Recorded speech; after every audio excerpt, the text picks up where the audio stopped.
informamos que a mesa diretiva virtual dessa reunião será composta pelo presidente do Rotary Clube de Cruz das Almas, o companheiro Agenor de Jesus Souza, pelo governador 2016-2017 do Distrito 4.550, Luiz Augusto Freitas Conceição. Convidamos a doutora Simone Guimarães, que será a nossa palestrante dessa noite.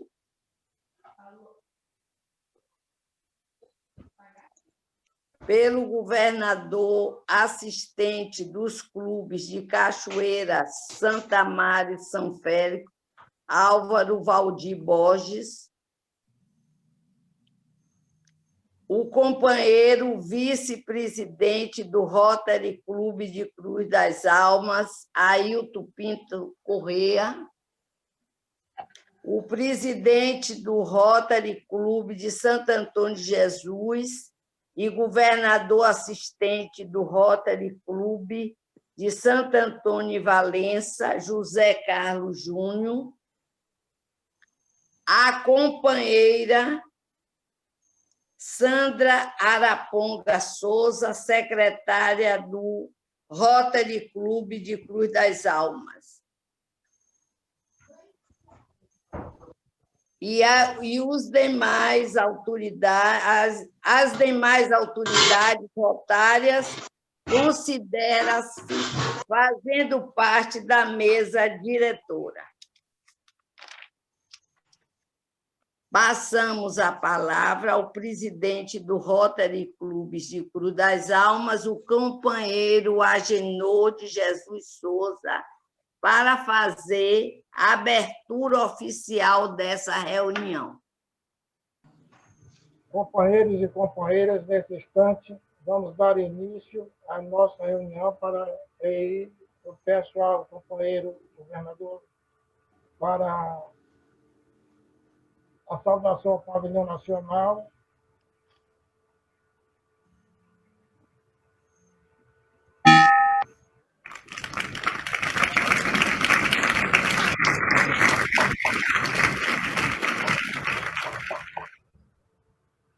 No momento de oração.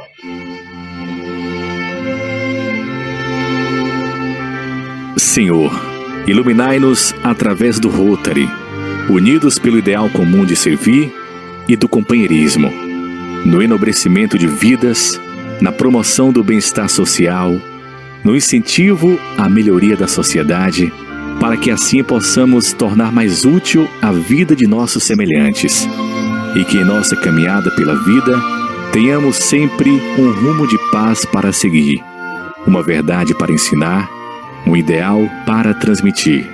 Assim seja.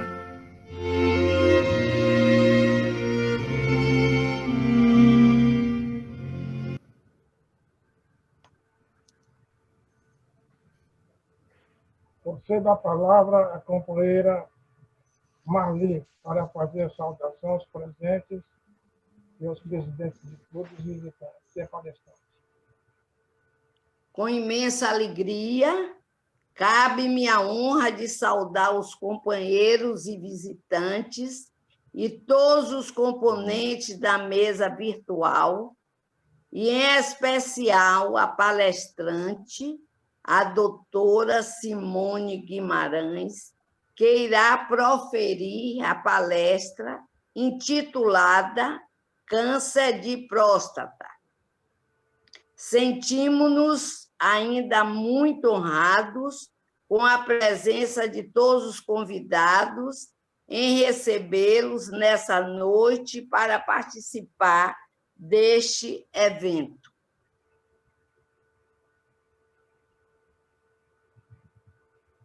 Companheira diretora de protocolo, por gentileza, fazer a apresentação da companheira doutora Simone, palestrante.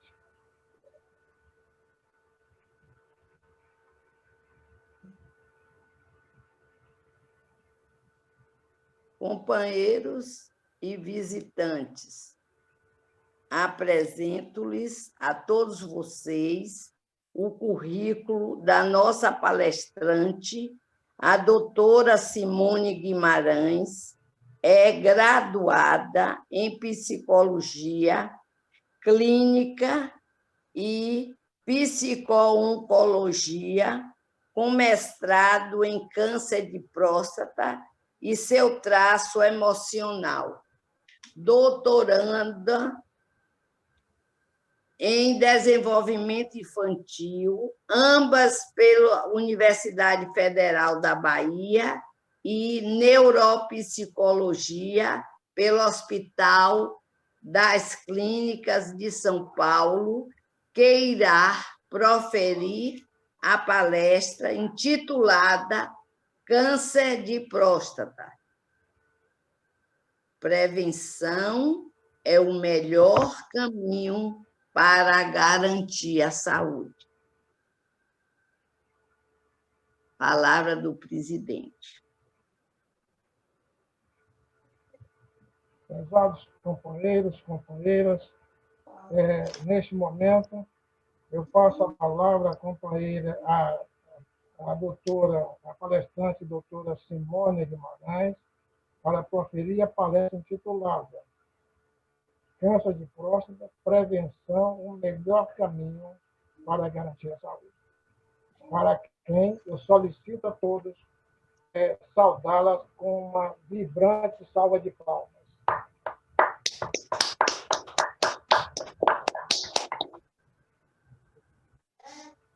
Com a palavra, companheira, a doutora Simone Guimarães. Primeiro, eu quero agradecer a vocês pelo convite, pela confiança, né? Muito bom participar de palestras. Eu venho fazendo muitas palestras em relação ao câncer de mama e o próstata, que é o mais difícil da gente encontrar todo mundo para fazer o câncer de próstata, né? Geralmente, os homens esquivam mais quando vai se falar da doença deles, né? Se não tiver as companheiras para pegar e levar, não vai.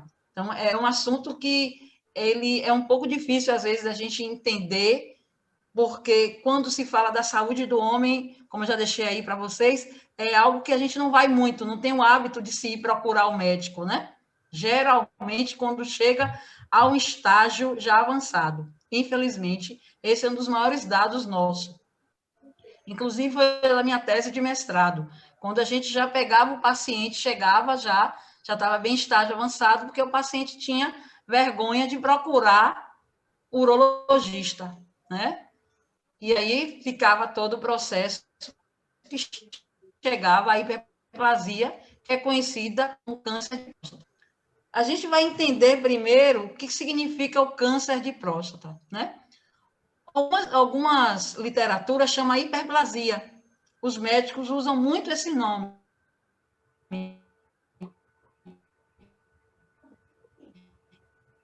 Hiperplasia. Hiperplasia prostática é essa hiperplasia, porém maligna, né? É uma célula desordenada, que ela vai estar situada lá na próstata, que parece, né, uma nozes. Lembra lá? Alguém lembra aí uma casquinha de nozes? Então, essa próstata tem que estar sem nenhuma enrugação, sem nenhuma protuberância. Então, por isso que o médico vai fazer o toque retal, para ele perceber. Então, a gente já entende que câncer de próstata é uma célula desordenada, né? Que vai tomar e formar um tumor maligno em alguns estágios. A gente tem estágio 1, estágio 2, 3 e o estágio 4, quando já chega no estágio bem negativo. Geralmente, infelizmente, a gente ainda tem esses pacientes que vai aí ao médico, né? Tem pessoas de 70 anos que elas não gostam de ir aos médicos, urologistas principalmente.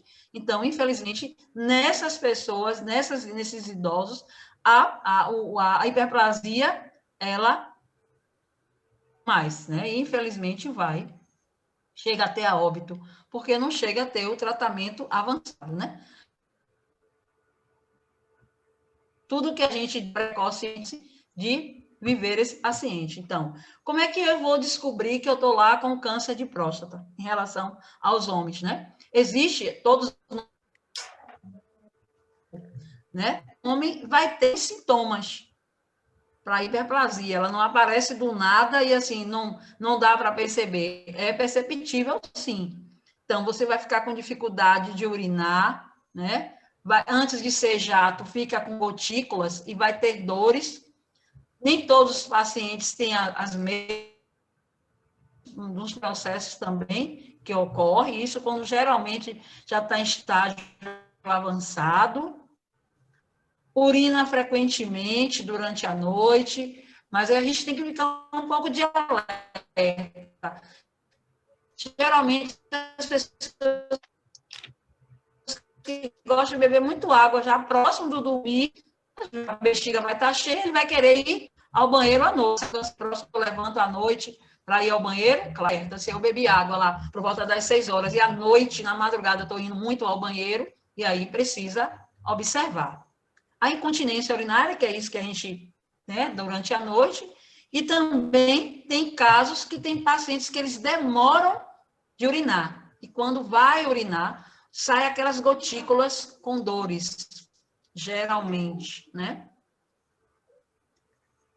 E aí vai para o urologista. Lá ele vai, como é que ele vai saber esse diagnóstico, né? Não é perguntando ao vizinho, não é buscando na internet. Hoje a gente tem muitas pessoas buscando. É claro que o Google ajuda a gente a muita coisa, mas ele prejudica também, né? Para isso existem os médicos aí, né? Os urologistas estão aí para isso. Então, ele vai lá no urologista, que deveria fazer isso anualmente, né? Quando não se tem nenhum caso na família, o paciente, a partir dos 50 anos de idade, ele já tem que procurar o urologista, né? Os homens não gostam, mas tem que procurar. E, se tiver caso na família, acima dos 45. Só que essa prevalência, né, essa incidência, ela deu uma queda, né? Mas o INCA, que é o Instituto do Câncer, Nacional do Câncer, ele já traz, a gente já tem hoje pacientes de 35 anos, 40, 45 anos com câncer de próstata. Então, essa prevalência, ela caiu. Não é só para pessoas idosas, né? Então, as pessoas também que têm casos ou não na família estão tendo câncer mais cedo, né? Algumas pesquisas tratam disso com a questão alimentar, né? Infelizmente. A gente tem 2 tipos de exames, que são os mais precisos, né? Geralmente é o exame que o paciente não gosta de fazer, recusa, que é o PSA, que é um de sangue, que é o mais simples. Geralmente os homens querem esse, porque esse aí não é invasivo, ele não vai estar exposto. Mas o mais preciso é o toque retal. Lembra lá? É uma nozezinha, é parecido com uma casquinha de nozes. Então,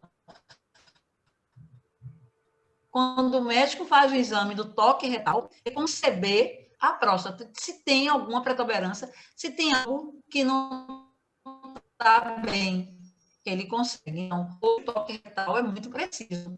Se ele percebe alguma coisa ali no toque e o PSA desse paciente dá-se alto, ele pede biópsia, né? Nem sempre, quando faz o toque de biópsia.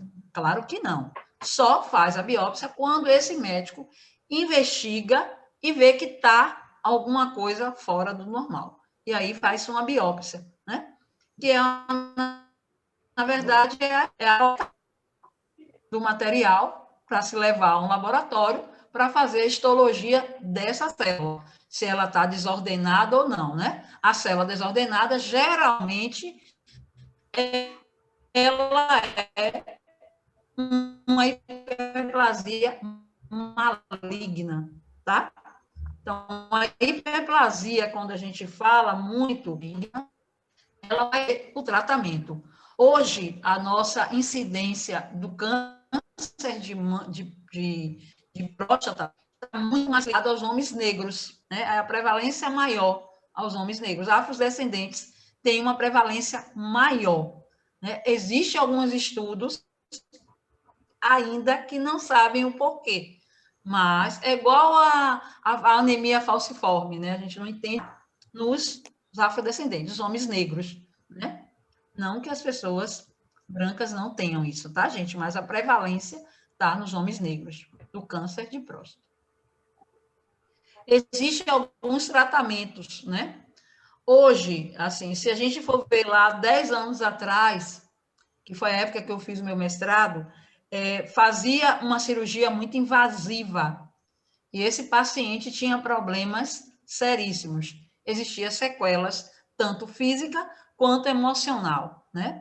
Eu posso dizer a vocês que no paciente fica muito mais o emocional, né? É muito fácil a gente falar assim, olha, a saúde está em primeiro lugar.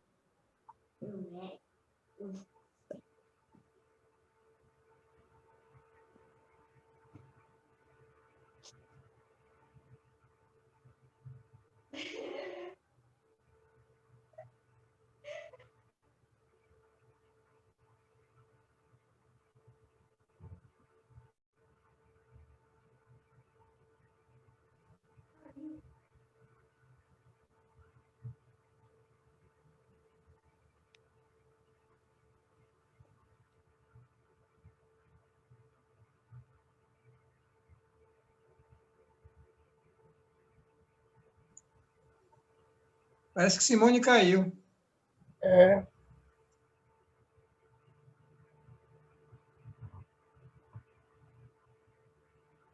A gente estava falando do tratamento, né? Quando se fala do tratamento da hiperplasia maligna, a gente tem hoje, atualmente, né? Há 10 anos atrás, era mais, em estágio avançado, teria a cirurgia, né? Essa cirurgia era pouco não, muito invasiva, porque era um corte transversal, né? Na próstata, ela era retirada, porque era uma tumoração. Isso é quando o paciente está em estágio 1, 2, tira esse tumor, e aí o paciente ia lidar agora com os fatores da sequela, né? Hoje, graças a Deus, a gente tem uma outra modalidade de que o paciente não passe pela sequela. Que sequela é essa que os homens temem, né? A maioria dos pacientes. É a questão da incontinência urinária, que ficava assim por mais ou menos uns 2 anos, e a questão da impotência, né? Que é a questão da disfunção erétil. Era tão invasivo que incomodava nesse sentido. Então, isso mexe com a virilidade do homem, que é o aspecto emocional muito forte. Então, isso trazia problemas sérios. A maioria dos pacientes já saía, voltava com 15 dias, 3 meses, 2 meses, já com processo de depressão. Então, era um fator péssimo para o paciente. Graças a Deus, hoje a gente já dá um avanço maior na medicina, então o paciente não se mantém mais com essa sequela tão absurda, né, para ele, porque não é fácil lidar com isso. Então, hoje a gente tem a radioterapia, temos o tratamento hormonal, que é a hormonioterapia. Isso, gente, a gente está falando de estágio 1, 2, 3, tá? O estágio 4 já é muito avançado, infelizmente, também isso vai depender da idade do indivíduo, e aí não tem jeito, infelizmente. É por isso que o mais importante é que a gente faça regularmente, anualmente, e se tiver caso na família, semestral, né? É o mais correto para a gente cuidar do nosso corpo, a gente precisa, né? Apesar de que os homens correm um pouco de médico. Se a mulher não pegar na mão e não levar, você vai sim, já marquei seu urologista, ele não vai. A maioria é bem assim, não é? Vamos falar a verdade aí, todo mundo? Então, as mulheres, elas têm, a gente tem uma incidência pequena em relação às mulheres com cuidado com as mamas. As mulheres vão mais ao mastologista, muito mais que o homem. Os homens correm de médico, não sei por quê. Então, a gente tem alguns processos de prevalência da hiperplasia, né? Um dos processos hoje, quando a gente fala da hiperplasia maligna, né, que é o câncer de próstata, a gente tem que entender que ela vai trazer, além disso, né, porque a gente só vai pontuando, se tiver algum desses sintomas, eu já estou com o câncer? Não. Existem outros fatores para a próstata também, que é a prostatite, que é uma inflamação na próstata, que é muito comum, né, nos homens com a idade acima dos 60 anos já começam. Alguns homens, não são todos, isso é relativo, tá? Mas a gente tem um número crescente de prostatite, que ela tem algumas características da hiperplasia. Não significa que você está com a hiperplasia. Pode ser uma prostatite, né? Quando a gente fala também do câncer da hiperplasia, que é o câncer de próstata, a gente esquece de um outro câncer, né? O câncer de próstata hoje, a gente está em segundo lugar, infelizmente, né? É o que mais mata homens, né? No Brasil, no mundo, é o câncer de próstata. Principalmente quando a gente fala de estimativa Brasil, é o câncer de próstata. Porém, existe um outro câncer que está ligado à saúde do homem, que é o câncer de pênis, que, infelizmente, de 2017 até 2019, que é o último dado epidemiológico, infelizmente, a gente teve um número crescente de câncer de pênis, que é um fator simples para se tratar e se cuidar. É só água e sabão. Só, simplesmente isso. E as pessoas, infelizmente, não cuidam e a gente tem um número crescente. Vocês percebem, assim, que a gente não vê muita propaganda, não se fala muito, né? Mas, infelizmente, a gente tem um crescimento um pouquinho assustador em relação ao câncer de pênis. Né? Então, isso tem a ver com a questão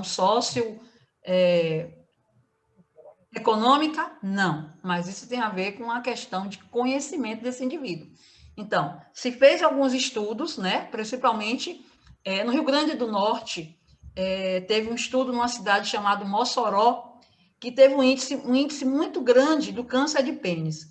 Então, a faculdade de lá foi feita uma pesquisa, em 2016, o motivo pelo qual aquelas pessoas tinham câncer de pênis.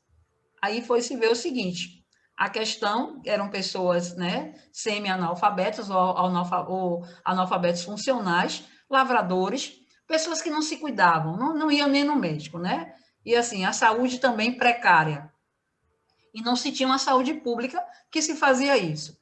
Então, hoje, inclusive, tem uma cidade chamada Pau dos Ferros, tem um médico lá, que ele faz um trabalho desse nível, porque o crescimento foi tão grande que esse médico faz isso gratuitamente lá para tratar esses senhores, ensinar como lavar, como cuidar, porque infelizmente a gente ainda tem, porque a gente só pontua a questão do câncer de próstata e esquece um outro fator que é simples e é fácil de cuidar e de tratar, né? É só uma água e sabão e mais nada, né?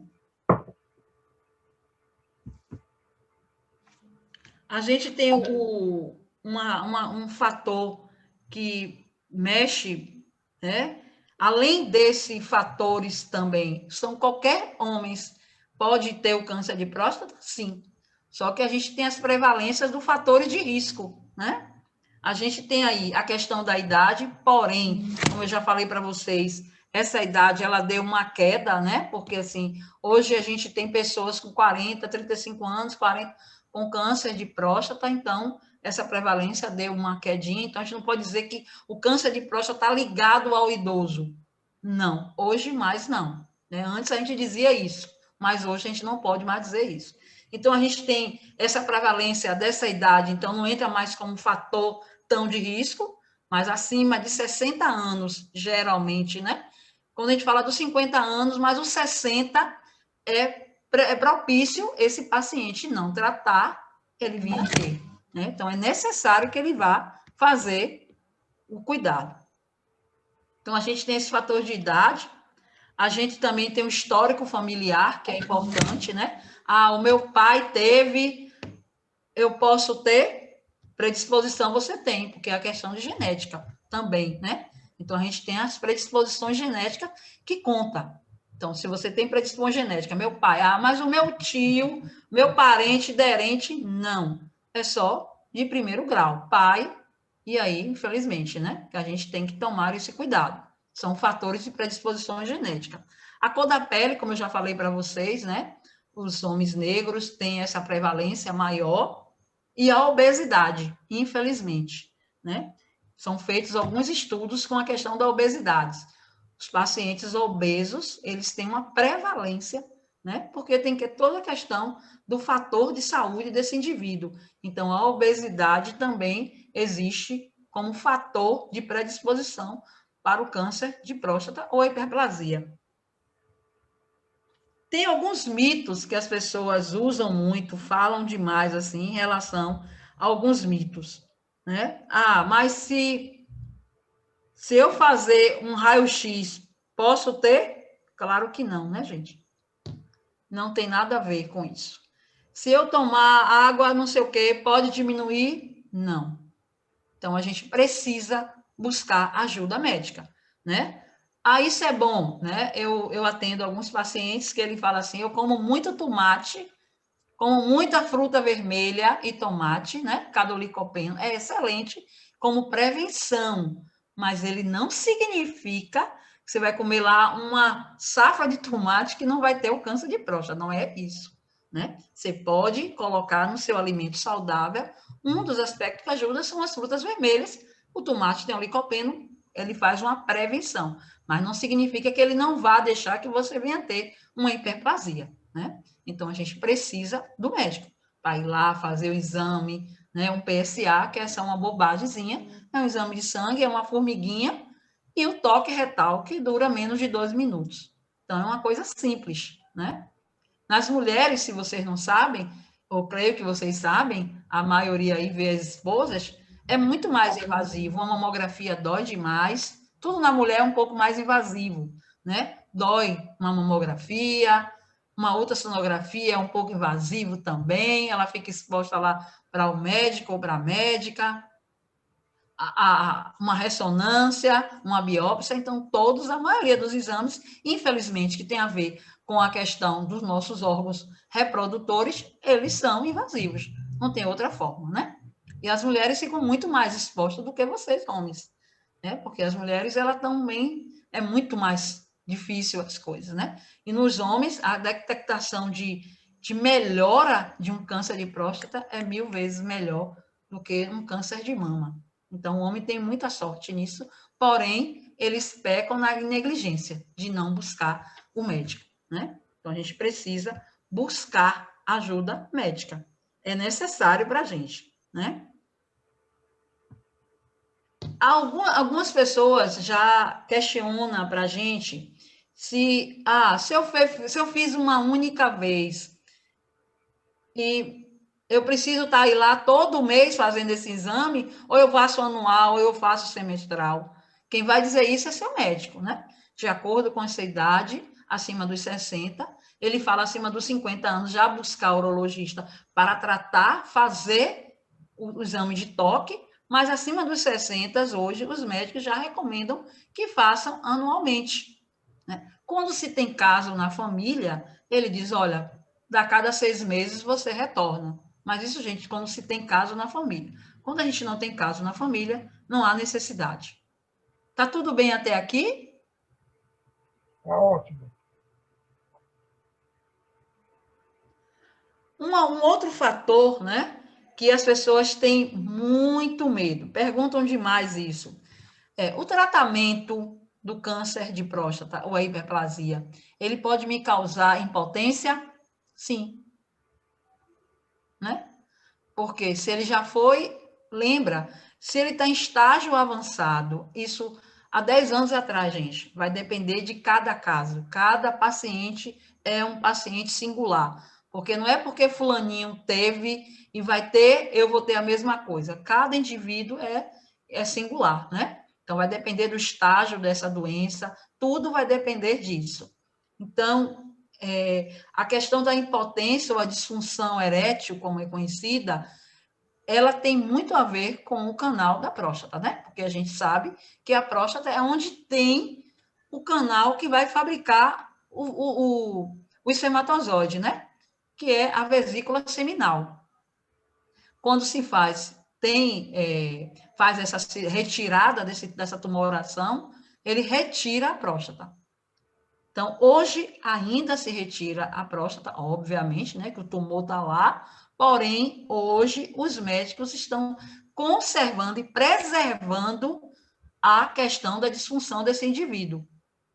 para ele não ter a disfunção. Porém, ele vai passar pela incontinência urinária, né? Isso são nos primeiros meses, vai depender também de cada paciente, né? Porque, infelizmente, quando se está no estágio avançado, a gente tem a questão do tratamento cirúrgico, porque precisa do tratamento cirúrgico após a cirurgia, você tem a questão da incontinência urinária e a disfunção erétil.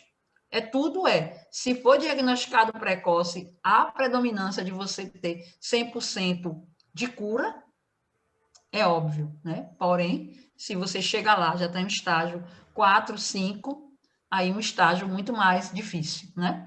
E esse, geralmente, após cirurgia, geralmente os médicos vão fazer tratamento com a tadalafila, que é um medicamento conhecido muito como o Viagra, né? Tadalafila é a substância que se trata isso, né? Para ajudar esse paciente a voltar ao estágio normal dele, né? Precisa dessa medicação e ele vai precisar ir sempre lá no médico, no urologista, para tratar disso.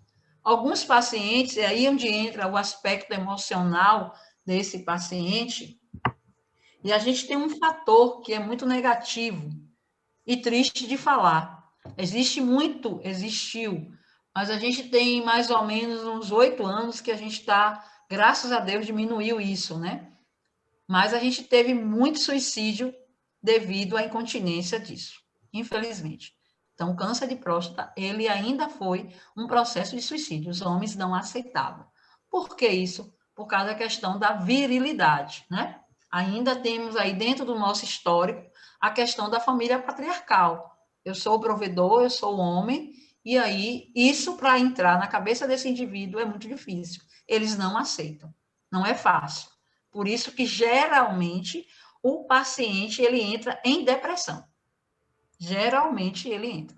Né? Então, até ele compreender e ele entender. Então, a medicina ajudou muito agora, a gente tem um avanço bastante significativo. As novas cirurgias hoje não são mais aquele corte transversal que traz o processo de incontinência e da disfunção erétil. Então, está ajudando esse indivíduo hoje, né? A nova medicina está aí para isso, ajudou bastante o paciente nesse aspecto. A gente teve avanços quando se fala disso, né?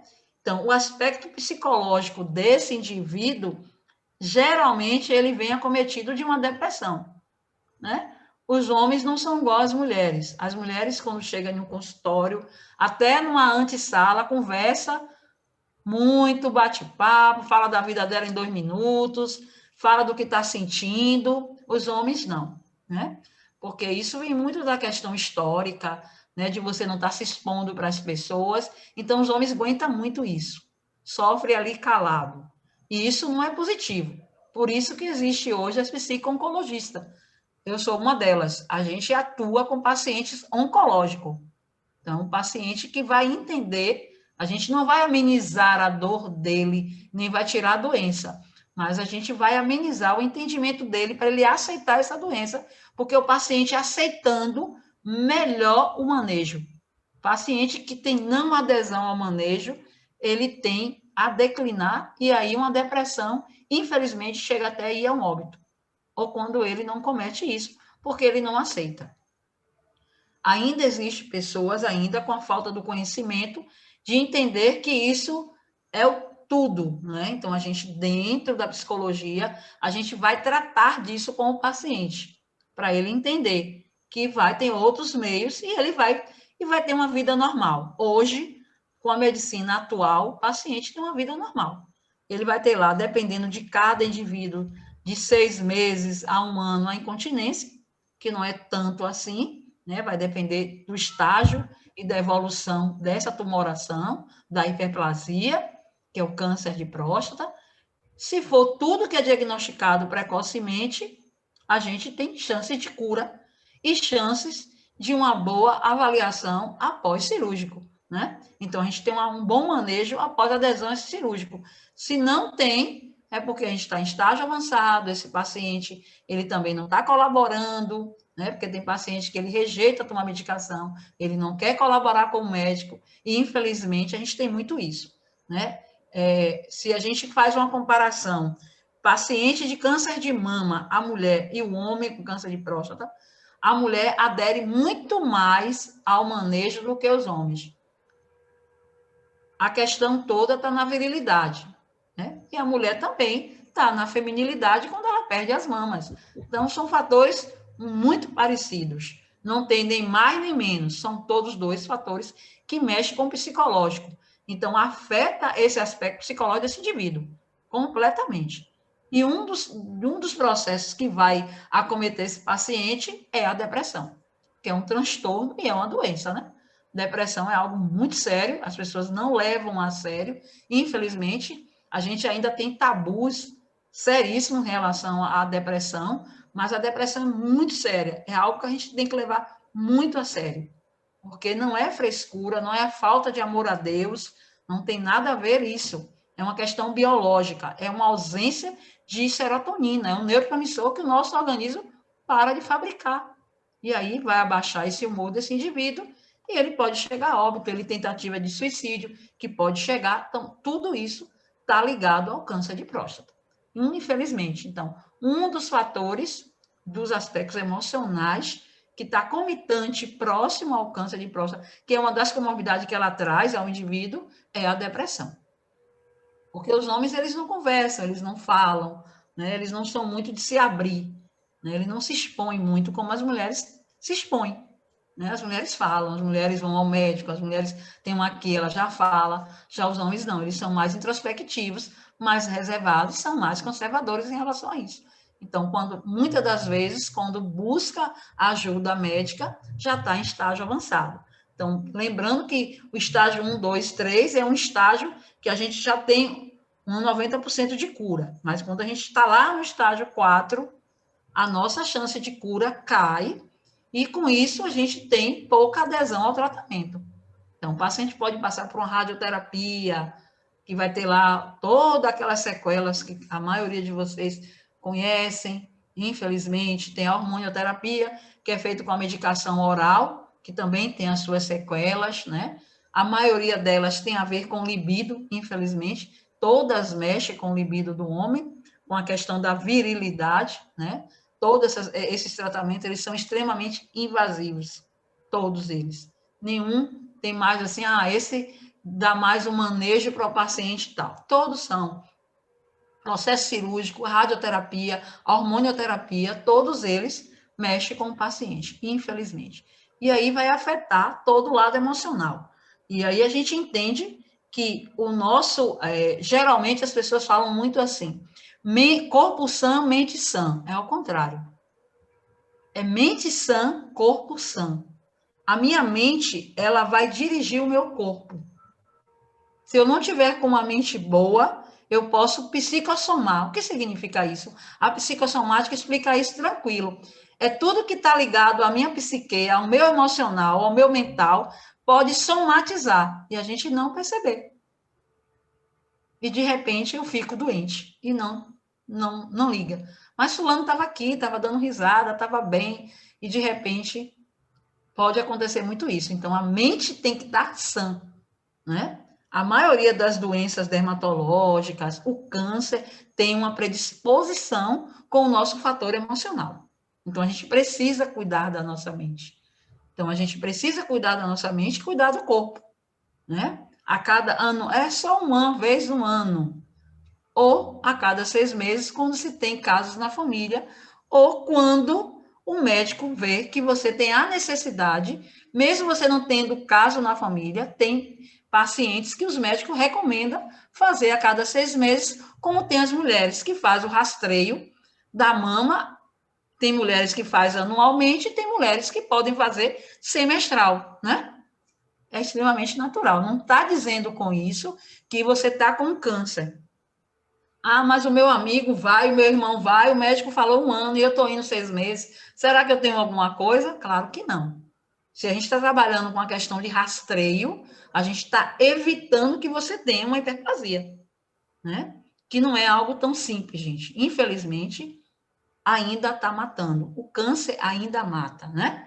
A gente agora, com esse processo novo, desse cenário chamado coronavírus, com essa pandemia, as pessoas esqueceram das doenças pré-existente, das doenças existentes, e ignoraram, né? Ninguém não fala mais nada sobre isso, e aí tudo só aumentou. Tudo hoje nos hospitais é o vírus, é o vírus, é o vírus, e as outras doenças estão se ficando de lado.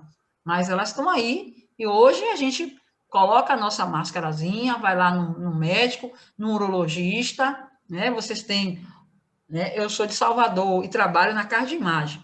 Não sou garota propaganda de lá, mas lá tem muitos profissionais, tem um urologista muito bom. Pode ir lá, marca, vai, faz uma coisa simples, nada demais. Você está na cidade, você não vai precisar ir para Salvador, se expor. Então, faz lá, faz o exame de sangue, tem um laboratório, e faz seu toque e fica tranquilo, de paz com sua consciência, que é o mais importante, né? Porque se a gente não cuidar e não tratar, infelizmente, a gente tem um adoecimento. Não tem outra forma.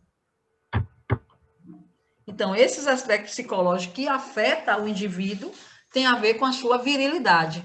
Tem algumas pessoas que podem dizer assim, mas que bobagem, só por isso. Só que você tem que entender o impacto emocional que traz ao paciente, né? Eu tinha isso aqui, hoje eu não tenho mais. Isso tem a ver com a virilidade do homem. Então, isso é muito importante. A gente não pode simplesmente ignorar que isso não é importante, né? Porque isso é importante, né? O sexo é vida. Então, vida é importante. Não tem nada de anormalidade nisso. Então, precisa. Então, quando essa pessoa é mais velha, ela tende a ter uma aceitação melhor disso. Mas quando se é muito jovem, quando a gente fala jovem, até 70 anos eu vejo jovem. Eu tenho um paciente de 80 anos que está muito bem da cabeça, então ele está jovem, né? Porque a idade não é a idade cronológica. A idade cronológica, quem colocou isso é até o processo para entender a prevalência de aposentadoria. Mas a nossa idade cronológica está aqui no nosso mental, né? Então, isso ajuda muito. Então, é importante a gente entender que é um fator que é importante para a gente. Então, a gente não pode dizer assim, é uma bobagem, que nada, ele já fez tudo isso, agora ele tem que aceitar. Não é tão fácil. Então, é por isso que tem um impacto emocional, sim, e forte. E um dos impactos emocionais, geralmente, ele vem comitante com uma depressão, que pode vir a óbito, né? A gente teve vários casos de suicidas, de pacientes que vieram a suicídio devido a isso, porque ele simplesmente não aguentou com o diagnóstico e com o tratamento, porque não é fácil, não é um tratamento tão fácil. Isso eu estou falando quando a gente está com a hiperplasia, né? O indivíduo está com a hiperplasia e já está lá com câncer. Não é prevenção. A prevenção a gente vai fazer lá anual ou semestral, de acordo com a idade. Fora isso, a gente vai entender que precisa. Não é ignorar o caso e fazer de conta que não, que é normal, né? Então, é importante isso, entender que a gente precisa da ajuda médica. Para isso, existem os médicos, né? A medicina está avançada, então, hoje não tem tanto prejuízo quanto sentia lá 10 anos atrás. Então, hoje está mais tranquilo, está mais acessível, né? Para vocês irem buscar uma ajuda ao urologista. Se tiver o caso, é tratar. Tudo que está diagnosticado precocemente tem tratamento e garanto vocês, as medicações de hoje ajudam 100%. Então, o que se levava, em 10 anos atrás, uma incontinência se levava 2 anos quando o paciente fazia cirurgia. Hoje, mais não. 6 meses, no máximo, o paciente já está voltando ao ciclo normal dele. Então, olha o quanto a medicina avançou. E a questão da disfunção erétil, a maioria, isso, gente, vai depender de cada caso, tá? Então, o paciente que não tem nenhum processo, que está lá no estágio 2, 3, um estágio inicial, ele tem total de 100% da cura. Então, ele vai fazer a cirurgia, mas a recuperação dele vai ser 100%. Então, a gente tem aí uma ajuda de 100%, né? Coisa que nas mulheres, infelizmente, não acontece tanto assim. Então, os homens teve essa facilidade, né? Porque contribui, mas o canal precisa, né, de buscar essa ajuda. Percebeu que está com essa urina em gotículas, está sentindo dor ao urinar, né? Não é mais o jato, perda um pouco da libido, tudo isso pode ter alguma anormalidade. Não é para botar na cabeça, essas características, será que eu estou com câncer? Não. Pode ser um outro fator que está ligado à próstata. A prostatite, que é uma inflamação, que é muito comum, né? Pode acontecer isso. Não necessariamente é a hiperplasia. Tudo bem até aqui? Tudo bem. Alguma pergunta? Fiquem à vontade.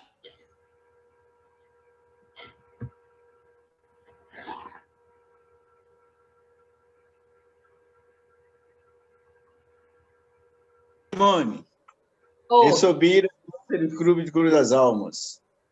Boa noite, seu Bira. Boa noite. Parabenizo pela palestra esclarecedora e talvez enriquecedora para alguém se manifestar e se cuidar. Agora, o que me preocupa, doutora, é realmente os atendimentos SUS. Os pobres hoje estão morrendo de próstata, porque hoje ele vai fazer uma consulta, ele leva 5, 6 meses para ser atendido. Isso é um processo de evolução que talvez seja avançado. Quando chega lá, já não tem mais jeito. Quem tem condição de colocar a imagem, lhe pede a sua consulta, se ela detecta logo algum início e toma os verdadeiros cuidados. E aí, está precisando que...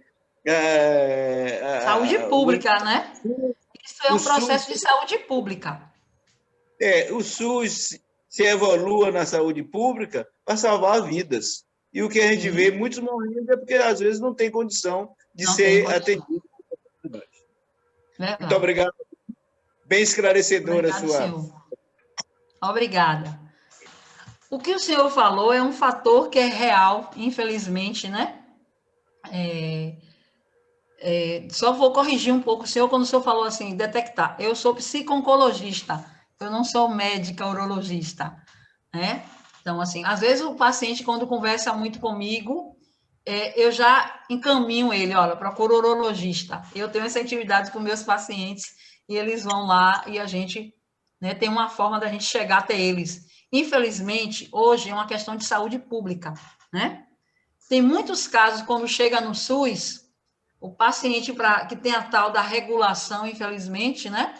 Então, quando chega, ele faz lá o tal do PSA, que é sangue, é laboratório, faz.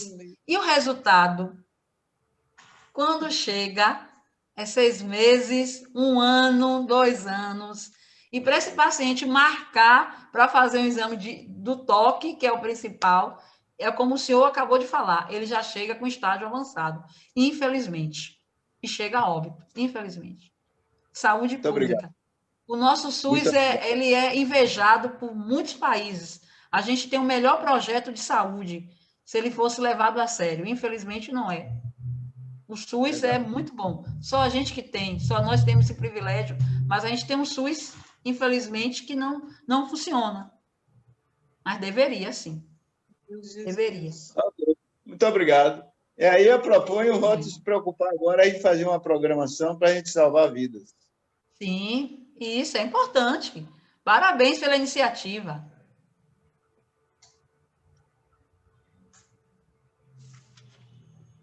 Doutora, Agenor, o estágio 4, ele, quando surge e é detectado, já está quase que numa situação de hiperplasia. Isso, já é o tumor, né? O estágio 4 já é o tumor. Já é o tumor. Aí a gente vai ter que ver, o médico, né, o urologista, ele vai analisar e detectar, vai pedir um exame mais avançado. Ele não vai pedir só o PSA, que é um exame de sangue, e o toque não. Ele também vai pedir um PSA, que é um exame de sangue, faz o toque, dependendo se o paciente vai aguentar ou não, né? Se tiver lá um estágio avançado, ou aí ele já pede diretamente a biópsia, para ele detectar e já dar o diagnóstico de uma tumoração. Geralmente, quando o paciente chega em estágio avançado, que o médico vai examinar lá com toque, ele já percebe. E aí ele já pede a biópsia e já marca a cirurgia. Né? Porque já está no estágio, já é a tumoração, já é a hiperplasia, o câncer mesmo. Nesse estágio 4, ainda há possibilidade de fazer uma cirurgia? Vai depender de cada caso. Geralmente se faz a tumoração. Agora, se o caso tiver em estágio bem avançado, geralmente não. Aí vai entrar um outro fator, que é o fator idade do paciente também, né? Tem um fator idade que ele é predominante aí. Um paciente mais jovem, a probabilidade dele ter um diagnóstico e uma cura é quase 100%. Mas um paciente já idade, vamos lá, um idoso de 80 anos, aí já fica mais difícil, né? Agora, tudo isso, seu Genô, vai depender do paciente, tá? Do estágio de saúde desse indivíduo. O PSA varia de acordo com a idade? Geralmente não. Mas, por exemplo, como ele é um exame de sangue, né? Por exemplo, se o senhor lá na sua família já teve um caso, o senhor tem lá 45 anos, o médico vai te pedir o PSA e ele vai te pedir e vai fazer o toque, porque você tem histórico familiar. Se você não tem histórico familiar, ele geralmente faz só o toque e não pede o PSA, porque ele vê. Ou vice-versa. Vai depender de cada paciente. Mas o PSA e o toque retal, eles são precisos. E a biópsia, quando ele já sabe que tem a tumoração, e aí ele faz o pedido da biópsia, né? Porque é preciso para ele diagnosticar, né? Porque é através da biópsia que ele vai dar o diagnóstico. Certo. Muito obrigado, doutora. Disponha. E lembrando que a gente não só tem o câncer de próstata, né? A gente lembra o Novembro Azul, ele é destinado para cuidar da saúde, a prevenção da saúde do homem. A gente tem câncer de pênis que precisa ser tratado. Ele precisa ser falado. Ele não é, né? Geralmente nas zonas rurais, onde tem a maior predominância de ter o câncer de pênis, infelizmente. É uma coisa simples. É o asseio. É o lavar com água e sabão. Né? As pessoas não fazem isso. Por falta de conhecimento, né? É higienização mesmo, né? É só sabão azul. Hã? O sabão mata tudo, seu Genô. Mata até o coronavírus. É verdade. Água e sabão, a gente fica se acabando em álcool, mas o álcool não é tão eficaz quanto água e sabão. Né? E no pênis ninguém vai usar álcool, né? Vai botar água e sabão. Doutora, ainda tem o câncer de mama no homem também, né? Sim, muito bem falado, muito bem. A gente tem a prevalência. Como é o nome da senhora? Meu nome é Cremilda. Ana Clemilda, nós temos o câncer de mama. A gente tem 1%, até 2019 a gente estava com 1%. Eu creio que não aumentou, com fé em Deus não vai aumentar. Os homens também têm câncer de mama, infelizmente tem. Aí, qual é o procedimento? Ele faz a mesma coisa que a mulher faz? Sim, a mesma coisa. Faz mamografia? Faz. Só que é muito mais difícil, vai ser muito mais dolorido, porque o homem não tem mama de glândula mamária, né? Lembra lá da glândula mamária? Então, ele não tem aquela mama suficiente. É bom também para os homens entenderem como mulher sofre. Aquela coisa de colocar aquela máquina que dói, né? Infelizmente, não se avançou ainda nos aparelhos de mamógrafo. Não se avançou. Não, ainda a gente bota lá, o seio vem aquele negócio pesado que espreme, que dói. No homem é mais difícil para fazer a mamografia, porque como não tem mama densa, é aquela coisinha pequena, aquela glândula pequena, então ela tem que espremer bem para colocar. E aí, se diagnosticar um câncer de mama, faz a mesma cirurgia, faz a mesma coisa, passa pelo mesmo processo. Quimioterapia vai depender de cada caso, quimioterapia, radioterapia, e faz também a retirada da mama. Mas os homens têm um câncer de mama, sim. Geralmente, esse câncer de mama nos homens, a gente já tem que ficar em alerta até quando se cria jovem, que as crianças, as jovens e tal.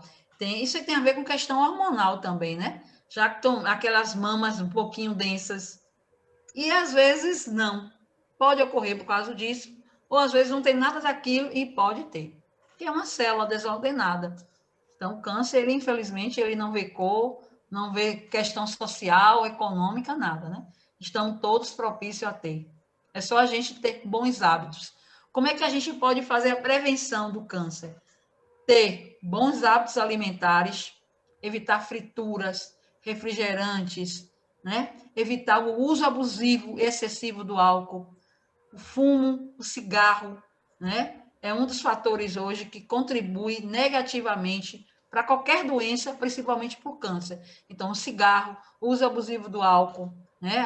Essas alimentações de fast food também contribui, que é muita gordura, é muita fritura, contribui. Então, se a gente ter bons hábitos, e um outro fator que é barato, simples e faz um bem enorme, a atividade física. Ah, mas eu não gosto de academia. Não precisa ir para academia para virar atleta, nem ficar lá se exibindo para as meninas. Faça a sua caminhada de 30 a 40 minutos, que você já está muito bem. A atividade física vai te liberar de várias doenças, principalmente as doenças de cunho de estado emocional. Porque a atividade física vai fazer com que você estimule serotonina. Esse serotonina é um neurotransmissor do bem-estar, que é conhecido assim como a pílula da felicidade. Vai te fazer dormir bem, você vai sair de medicação que dorme, porque eu não consigo dormir, eu tenho que tomar um remédio. Então, a gente vai evitar de encher o bolso de dinheiro das farmácias. Com uma coisa simples, atividade física. E um bom hábito alimentar. Vai lhe livrar de maioria das doenças. Hoje a gente tem a doença número 1, que são as cardiovasculares, né? As doenças cardíacas. Então, com a atividade física, a gente tem como diminuir isso. Uma boa alimentação e a atividade física, a gente sai de todo esse cenário. Uma coisinha simples. É só a gente se cuidar. Simples, né? De fazer. Doutora, eu concordo com a senhora. Eu comecei a trabalhar com 7 anos e meio. Nunca tive infância. Só sei trabalhar, fumava que só um condenado, 4 carteiras de cigarro por dia, que eu trabalhava 18 horas por dia. Agora, andava muito. E hoje eu tenho 84 anos. É mesmo? Parabéns. E graças a Deus eu quero chegar ao centenário, se Deus quiser. Vai chegar. Então as suas palavras são verdadeiras. A atividade física é a melhor coisa do mundo.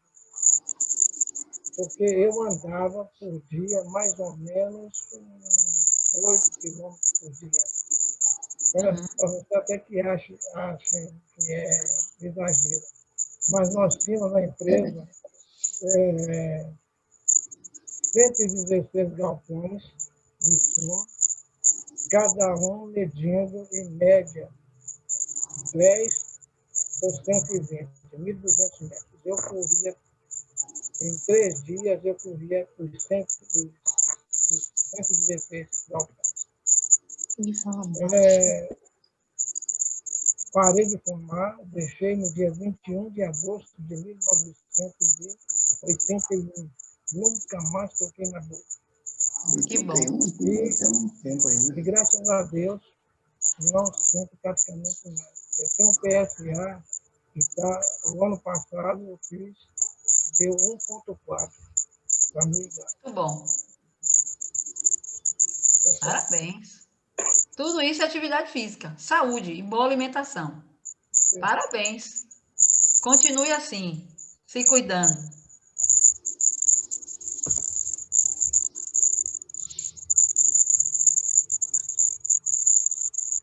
A prevenção é o melhor remédio. O melhor remédio é a gente prevenir, né? Se você conseguir fazer uma boa prevenção, você vai ter uma boa saúde, em todos os aspectos. Não só o homem, como as mulheres também. A gente só precisa se cuidar, se botar como prioridade. Nós esquecemos disso, né? É o nosso pior defeito. Deixamos de ser prioridade para fazer sempre para o outro. Perceba que às vezes a gente deixa de fazer para a gente para cuidar do outro. Mas como é que você cuida do outro e não cuida de você? Não é ser egoísta, é você botar você como prioridade. Se você conseguir se colocar como prioridade, já está de bom tamanho. Mais alguma pergunta? Doutora Simone, esse é o seu certificado que nós encaminharemos lá para a parte. Muito obrigado. Estou lendo aqui. Obrigada. Obrigada a todos vocês pela confiança. Né? Quando voltar a gente voltar ao novo cenário, que a gente não vai voltar ao normal, mas a gente vai voltar a um novo cenário. Quero conhecer vocês lá. Se Deus quiser. Muito obrigada pela confiança. Já está convidado, viu? Muito obrigada.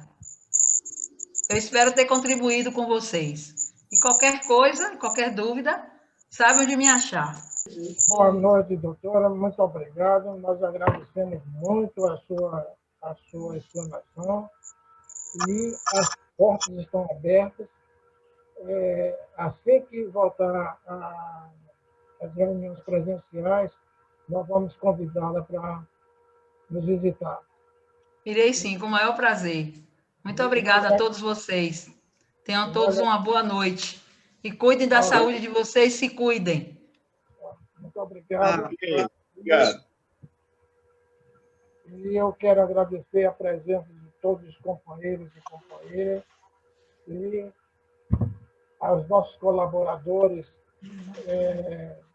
companheiro governador, Júnior,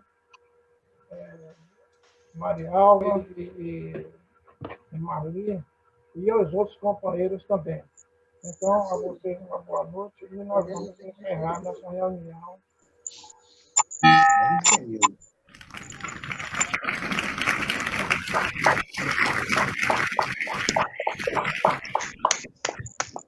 Abraço.